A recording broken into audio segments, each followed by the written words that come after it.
選擇服務，然後揀選交通事務局，選擇新車註冊 EX 試驗車牌，首次申請，然後按進入，輸入進口準照編號及車身號碼最後4個字元，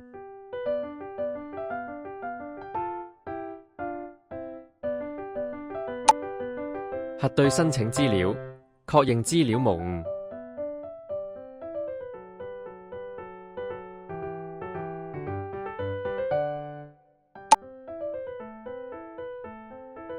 輸入車主資料，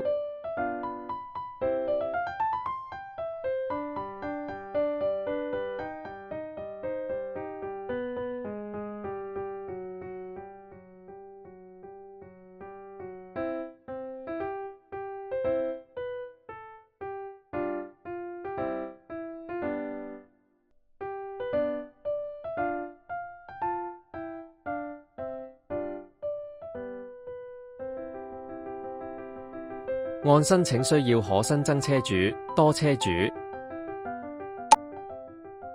輸入車輛資料及取得車輛註冊號碼方式。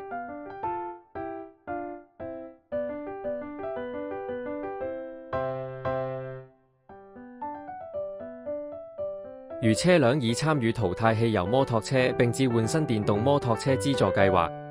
可按時並填入相關資料。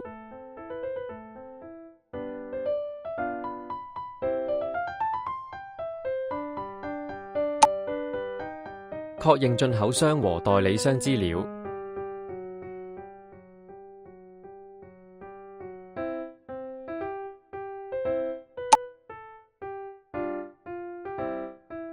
輸入接收短信聯絡資料，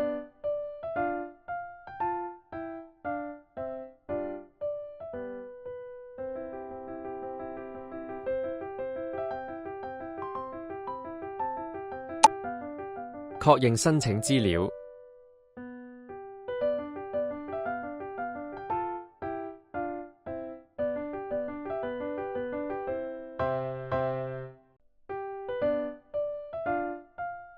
向車主發送電子身份識別提示信息。車主透過一戶通提示信息進行電子身份識別。車主於一戶通內的通知功能會接收提示信息。按點擊跳轉，車主確認申請資料，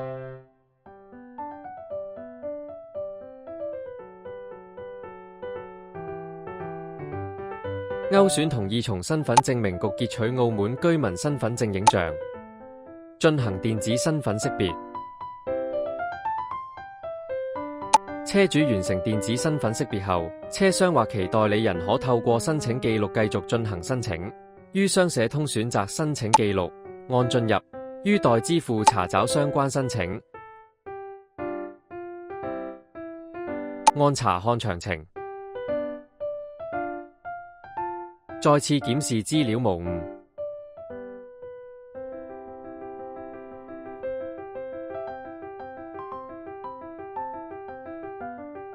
提交申請，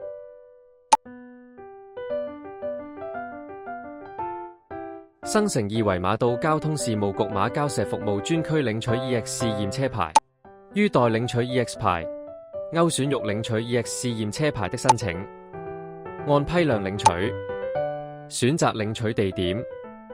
憑二維碼到馬交石服務專區領取 EX 試驗車牌。